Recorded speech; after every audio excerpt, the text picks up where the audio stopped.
Shalom, Assalamualaikum warahmatullahi wabarakatuh. Om Swastiastu. Setiap kali saya diminta untuk berbicara, berbagi pengalaman itu adalah sesuatu yang menyenangkan karena mudah-mudahan bisa menginspirasi satu orang aja deh. Satu orang aja yang bisa tergerak lah, atau mulai olahraga lah, atau mulai renang lah, atau mulai melakukan sesuatu yang akhirnya ujung-ujungnya bisa mungkin ya mengharumkan nama Indonesia. Ya. Nah, tapi saya sering juga ditanya, dulu bagaimana sih mulainya? Dari keluarga perenang ya Mas? Enggak sih, dulu bukan dari keluarga perenang saya. Orang tua hanya ayah saya dosen, ibu hanya ibu rumah tangga. Dan kenapa saya waktu itu masuk klub renang awalnya adalah karena kita setiap weekend itu senang berenang. Saya anak ketiga dari 4 bersaudara. Ya. Jadi setiap weekend ya karena kita rekreasinya itu mungkin hanya ke Ancol atau berenang di kolam berenang. Akhirnya orang tua itu ini kayaknya anak-anak senang berenang nih. Udah deh masukin aja di klub renang gitu loh. Ya. Nah mulai itu dari semenjak kelas 3 SD lah. Masuk klub renang, mulai latihan. Dari situ, tadi saya katakan saya 4 bersaudara. 4-4-nya dulu, awalnya dulu berenang. Akhirnya yang kakak saya yang paling tua masuk kuliah berhenti. Lalu kakak saya yang nomor 2 masuk kuliah juga berhenti. Adik saya juga begitu. Ya hanya saya yang tinggal, terus berenang gitu loh, latihan berenang. Dan latihan terus akhirnya ya juara. Tadinya awalnya itu juara kelompok umur dulu waktu masih kecil lah ya. Juara kelompok umur lalu naik sedikit juara di Jakarta di tingkat level kota ya. Lalu naik dikit berlatih lagi, naik juara nasional dan juara internasional. Nah, tapi saya juga sering tanya apa sih motivasinya gitu ya. Teman-teman sekarang udah tahu sendiri bagaimana atlet-atlet sekarang ini kan kalau kemarin menang juara di Asian Games berlimpah bonusnya, ya kan? Dan itu bagus. Saya sih senang dengan teman-teman di Asian Games ini yang sekarang menjadi atlet bonusnya besar. Ya, itu bisa menjamin kelangsungan olahraganya, karirnya, ya, kehidupannya. Ya. Tapi kalau saya mulai dengan sesuatu yang lebih simpel, ya. Ada 2. Pertama saya ingin keluar negeri dulu, ya, karena kami itu berasal dari keluarga yang biasa aja. Tadi saya katakan kalau kita liburannya mau kemana, ya cuman ke Ancol berenang gitu, ya, sama kakak adik berenang. Saya mau keluar negeri. Lalu saya mengatakan kalau kamu mau keluar negeri, kamu harus juara, ya, harus juara renang, gitu loh, ya. Ya udah itu yang saya camkan. Memang akhirnya waktu kelas 5 SD saya berhasil masuk di di tim junior nasional. Saya bisa berangkat ke Singapura. Udah, seneng banget itu. Itu motivasinya saya dulu. Keluar negeri, simpel aja. Ya, saya mau keluar negeri. Ya. Lalu yang kedua, motivasi saya adalah untuk meningkatkan prestasi lebih tinggi. Nah kalau dulu tuh, yang namanya jaket yang ada tulisannya Indonesia, itu nggak dijual. Nggak dijual dulu, nggak ada itu yang jual. Kalau sekarang kan ke mall belilah banyak lah. Di depan mall juga di pinggir-pinggir itu juga banyak. Di Bukalapak ada pasti. Ya. Nah, kalau dulu nggak ada, nggak dijual itu. Itu hanya sesuatu yang diberikan kepada Anda di tim nasional. Awalnya saya pakai jaket yang tulisannya Jakarta, tim DKI aja itu udah senang. Ya kan dulu mulainya itu dari juara klub, juara kelompok umur, juara Jakarta. Wah udah senang banget. Dari situ saya mau jaket Indonesia kayaknya keren nih. Tulisan Indonesia gitu. Saya ngeliat senior-senior saya, mereka pakai jaket itu, waduh keren banget ini. Saya mau juga. Nah itu. Jadi saya mulai berlatih. Mau masuk ke tim nasional senior supaya dapat jaket itu. Ya, jaket merah, tulisan Indonesia, ada bendera Indonesia di sini. Waduh, senang banget. Dan begitu saya masuk tim SEA Games pertama kali tahun 87, saya senangnya minta ampun itu. Ya. Nah jadi motivasinya sih dari situ, simple aja sebenarnya di awalnya. Ya. Pertama saya mau ke luar negeri, karena saya melihat situasi keluarga waktu itu ya kita oke, tapi untuk kita berenam ke luar negeri kayaknya agak berat untuk keluarga. Jadi saya mesti mencari jalan lain, bagaimana caranya. Dari situ, masuk ke tim nasional renang bisa membawa saya ke luar negeri. Ya. Akhirnya ya puji Tuhan, syukur alhamdulillah saya bisa keliling dunia. Dari renang saya bisa kuliah, mendapatkan scholarship, ya. Kuliah bisa sampai kuliah di Amerika sampai selesai, ya, di Arizona State University. Selesai dua major di sana, political science dan economic. Dan pada saat itu juga saya juga mendapatkan penghargaan All American status, ya, All American di atletik, di renang, ya, yang lumayan membanggakan karena sampai sekarang ini saya masih menjadi satu-satunya orang Indonesia yang mendapatkan penghargaan All American Division 1. Ya. Karena ada beberapa divisi di Universitas Amerika, ya, kompetisi atletiknya, kompetisi olahraganya itu, ya. Dan divisi 1 atau Division 1 itu yang paling tinggi. Ya. Jadi levelnya itu pertandingannya levelnya bahkan lebih ketat daripada Olimpiade. Kalau bisa dibayangkan di Olimpiade antara nomor 1 sampai nomor 8 itu mungkin bisa 1 detik, 2 detik, ya. Kalau di level kompetisi divisi 1 itu antara nomor 1 sampai nomor 16 itu mungkin hanya 0,2 detik. Begitu banyaknya penang-penang cepat atau atlet-atlet cepat. Gitu, ya. Renang itu saya bertanding di nomor sprint, ya, nomor sprint 50 meter dan 100 meter. 50 meter 23 detik, 100 meter 50 detik. Ya. Nggak lama kan pertandingannya, ya kan? Nggak lama dengan pertandingannya. Tetapi latihannya ribuan jam. Schedule-nya begini. Mulainya dari latihan dulu deh ya. Jam 3 pagi sudah bangun. Jam 3 pagi bangun, jam 4 pagi sudah masuk air. Sudah latihan. Ya. Jam 4 pagi sudah latihan. Jam 6 selesai, jam 7 sekolah. Ya. Jam 7 sekolah sampai jam 12 dulu, jam 12.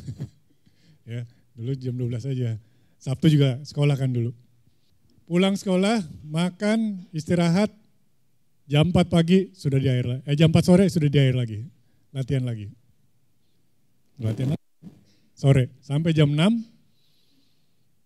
Selesai, jam 7 makan, lalu buat PR, jam 9, ini kalau ada teman-teman yang masih ingat Dunia Dalam Berita, siapa yang masih ingat Dunia Dalam Berita?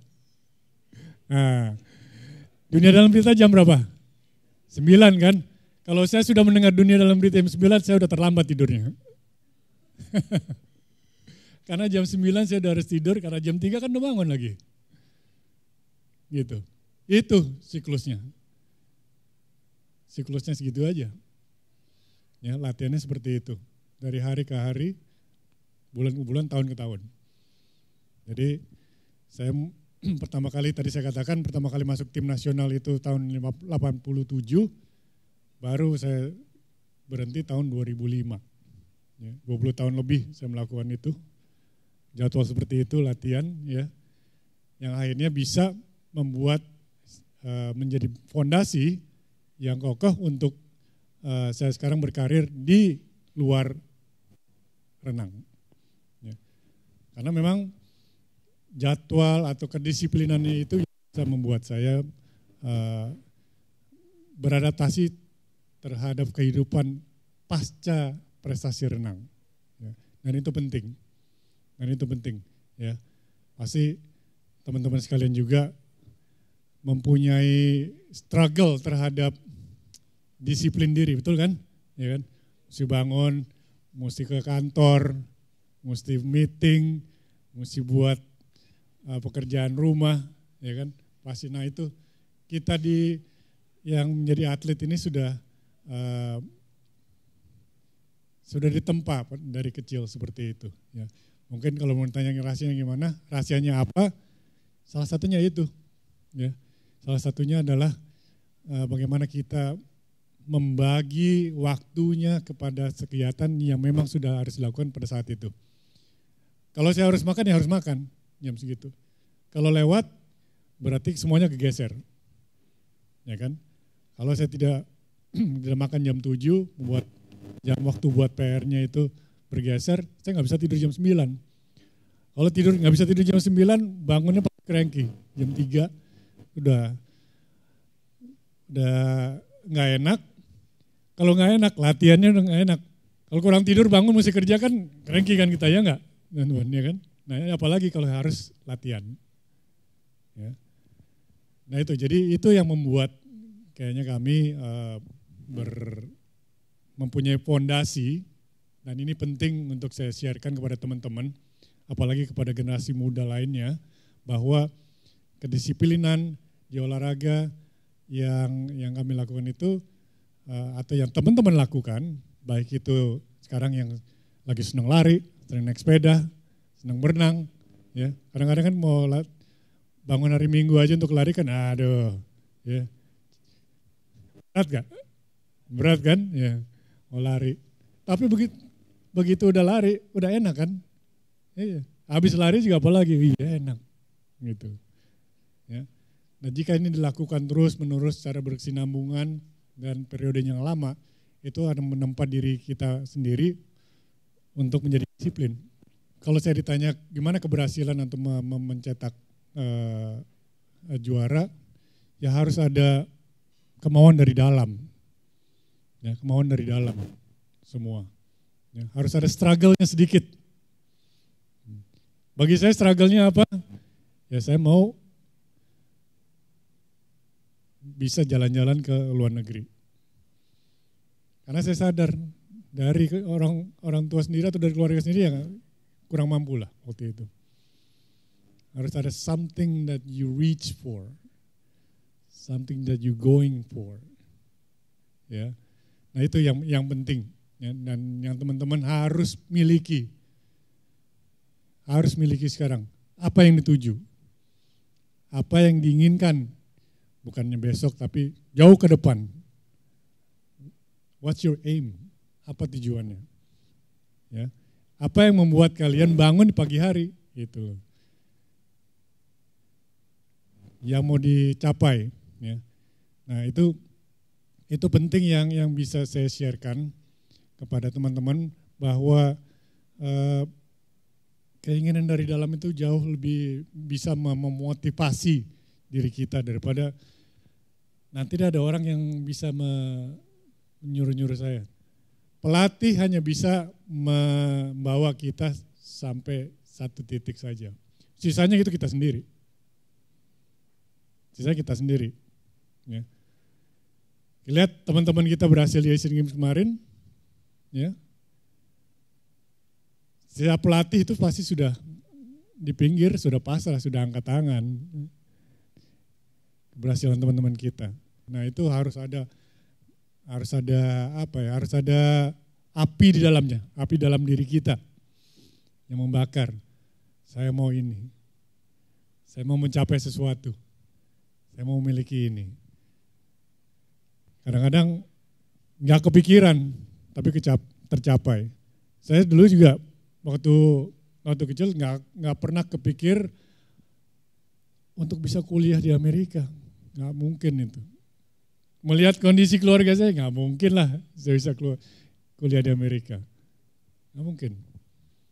Tapi dengan kedisiplinan, akhirnya itu tercapai. Ya. Akhirnya tercapai. Dan berkat renang dan berkat kegigihan kita. Nah itu yang penting juga, kita harus gigih. Harus percaya, itu bisa kita lakukan. Ya. Harus saya bisa lakukan dan mencapai, dan harus kita evaluasi terus.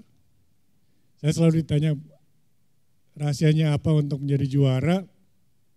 Ya mengevaluasi pada saat kalah sih oke lah.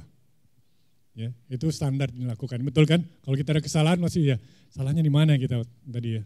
Oke, kita evaluasi.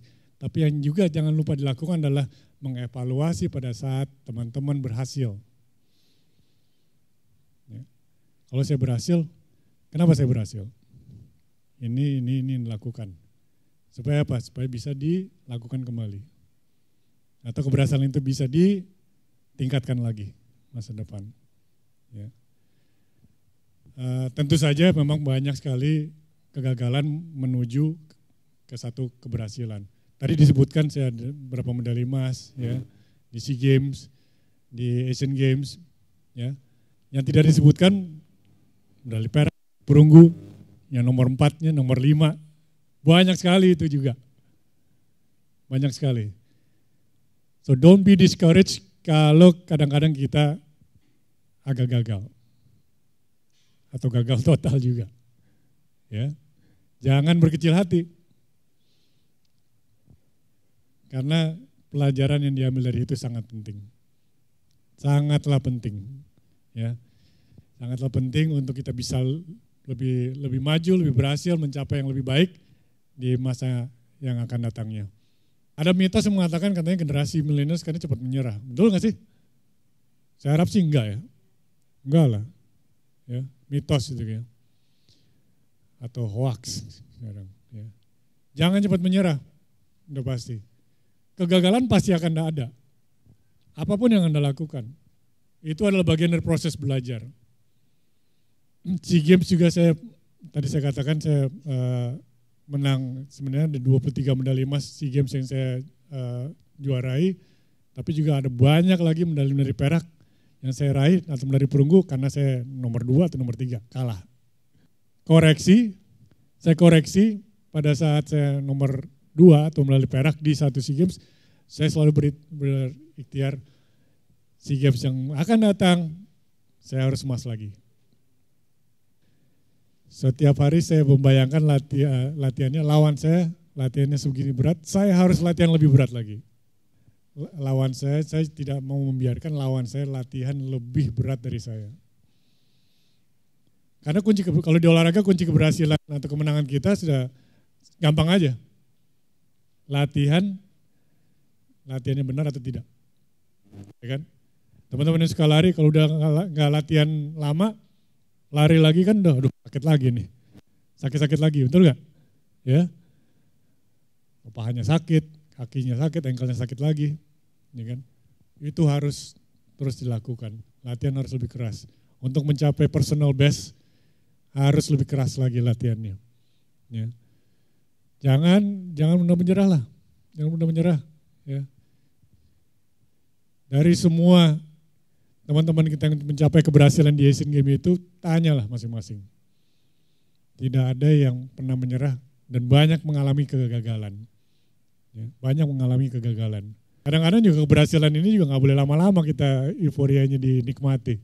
Teman-teman bulu tangkis kemarin saya ketemu, sekarang udah di Jepang.